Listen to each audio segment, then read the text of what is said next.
Welcome to Sanghamitra TNPSC. Hello friends, already TNPSC group 4 exam வந்து call for பண்ணிட்டாங்க. எல்லோரும் நோட்டிஃபிகேஷனை பார்த்துருப்பீங்கன்னு நினைக்கிறேன். இங்கிலீஷ் தமிழ் ரெண்டுமே நோட்டிஃபிகேஷன் விட்டுருக்காங்க. போய் டிஎன்பிஎஸ்சி வெப்சைட்டில் பார்க்காதவங்க பார்த்து படித்து தெரிஞ்சுக்காங்க. இந்த வீடியோவில் நம்ம என்ன பார்க்க போகிறோம் அப்படின்னு பார்த்தீங்கன்னா, டிஎன்பிஎஸ்சி குரூப் 4 எக்ஸாமோட சிலபஸ் தான் பார்க்க போகிறோம். Syllabus plus exam pattern. Exam என்றைக்குன்னு நீங்கள் நோட் பண்ணி வச்சிட்டிங்களா? ஜூன் 9ஆம் தேதி எக்ஸாமு. எவ்வளோ வேக்கன்ட் பார்த்தீங்கன்னா 6224 வேக்கன்ட். இந்த டைம் வந்து group 4 VAO junior assistant typist இல்லாமல் ஃபாரஸ்ட் கார்டு மற்றும் ஃபாரஸ்ட் வாட்சர் அதையும் இந்த எக்ஸாமோட இன்க்ளூட் பண்ணியிருக்காங்க. அதுக்கும் சேம் சிலபஸ் தான் சொல்லியிருக்காங்க. குரூப் 4 விஏஓ எக்ஸாமுக்கு என்ன சிலபஸ் இருக்கோ அதே தான் அதுக்கும்.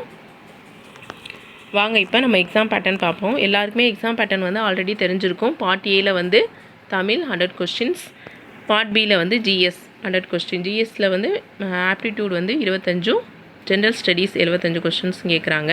பார்ட் ஏல வந்து 40% நம்ம மார்க் எடுத்தால் தான் பார்ட் பியை வந்து எவால்வேட் பண்ணிப்போம் அப்படின்னு சொல்லியிருக்காங்க. இந்த நோட் ஒன்று கொடுத்துருக்காங்க, என்னென்னு பார்ப்போம்.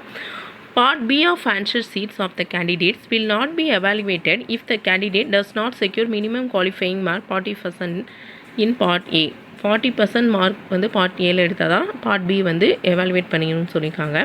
Total marks secured in part A and part B together will be consider for ranking. Part A part B ரெண்டுமே டோட்டல் பண்ணி தான் ரேங்கிங் வந்து கன்சிடர் பண்ணியிருப்போம் அப்படின்னு சொல்லியிருக்காங்க. நம்ம 40% இல்லை 100% எஃபர்ட் போட்டு தமிழில் வந்து 100க்கு 100 எடுக்கணும் அப்படின்னு சொல்லி படிக்க போகிறோம். அடுத்து பார்ட் பியில் வந்து ஜென்ரல் ஸ்டடீஸ் 75, ஆப்டிடியூடில் 25, டோட்டலாக 200 கொஸ்டின் 300 மார்க்கு, 3 மணி நேரம். இப்போ வாங்க சிலபஸ் பார்ப்போம். தமிழ் பார்த்திங்கன்னா இலக்கணம் பகுதி ஏல வந்து பகுதி ஆல வந்து இலக்கணம்.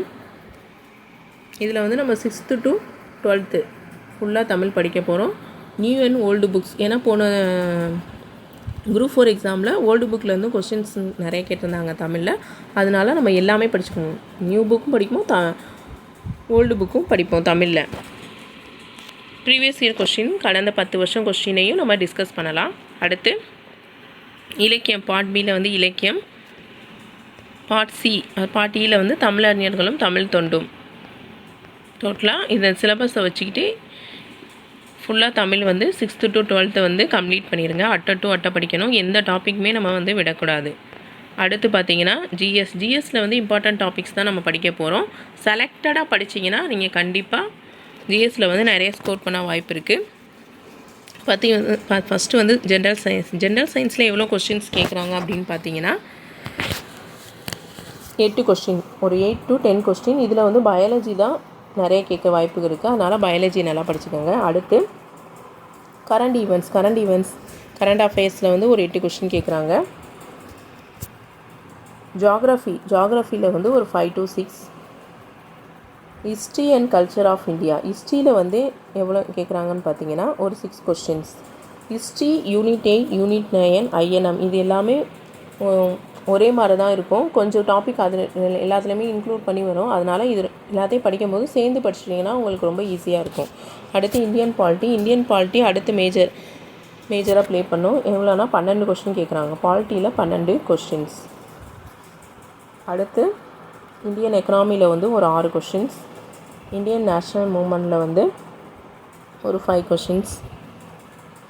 இதெல்லாம் வந்து நான் ஒரு தோராயமாக சொல்கிறேன், நீங்கள் இவ்வளோ தான் அப்படின்னு நீங்களாக எடுத்துக்காதீங்க. இவ்வளோ கொஸ்டின்ஸ் கேட்க வாய்ப்பு இருக்குது. அது இன்க்ரீஸ் ஆகவும் செய்யலாம், குறையவும் செய்யலாம். 5 கொஸ்டின்கிற இடத்துல 3 கொஸ்டினும் கேட்கலாம், 5 கொஸ்டின்கிற இடத்துல 8 கொஸ்டினும் கேட்கலாம். அடுத்து ஹிஸ்ட்ரி அண்ட் கல்ச்சர் யூனிட் 8ல் வந்து 14 to 15 கொஸ்டின்ஸ் கேட்க வாய்ப்பு இருக்குது. அதனால் யூனிட் 8 வந்து ரொம்ப இம்பார்ட்டன்ட், நல்லா படிச்சுக்கோங்க. அடுத்து யூனிட் 9ல் வந்து 5 கொஸ்டின்ஸ், ஆப்டிடியூடில் வந்து 25 கொஸ்டின். நீங்கள் ஆப்டிடியூடுக்கு அப்புறம் எதை இம்பார்ட்டண்ட்டாக பார்க்கணும் அப்படின்னு பார்த்தீங்கன்னா பாலிட்டி பார்க்கணும். யூனிட் 8 அப்புறம் யூனிட் 9 ஹிஸ்ட்ரி இதெல்லாம் வந்து அதுக்கப்புறம் பார்த்து சயின்ஸில் வந்து கொஞ்சம் நல்லா பார்த்து வச்சுக்கோங்க. ஏன்னா அதுதான் வந்து நம்ம போஸ்டிங் சூஸ் பண்ணுறதுக்கு சயின்ஸில் நம்ம எவ்வளோ கொஸ்டின் போகிறோம் அப்படிங்கிறது வந்து ரொம்ப இம்பார்ட்டன்ட். ஏன்னா நிறைய பேர் வந்து சயின்ஸ் அவ்வளோ படிக்க மாட்டாங்க. அதை படிச்சிங்கன்னா நீங்கள் வந்து உங்களோட ரேங்கிங் வந்து இன்னும் கொஞ்சம் இன்க்ரீஸ் ஆக நிறைய வாய்ப்பு இருக்குது. ஓகே ஃப்ரெண்ட்ஸ், இந்த வீடியோவில் சிலபஸ் பார்த்துட்டோம். சும்மா ஒரு ஆளாக பார்த்துருக்கோம். இதோ சிலபஸ் வந்து வேணுங்கிறவங்க பிடிஎஃப் போட்டு படிச்சுக்கோங்க. இந்த வீடியோவோட டிஸ்கிரிப்ஷனில் நான் வந்து இந்த பிடிஎஃப் வந்து கொடுக்குறேன். வேணுங்கிறவங்க டவுன்லோட் பண்ணி பிரிண்ட் அவுட் போட்டு வச்சு படிச்சுக்கோங்க. Okay friends, thank you.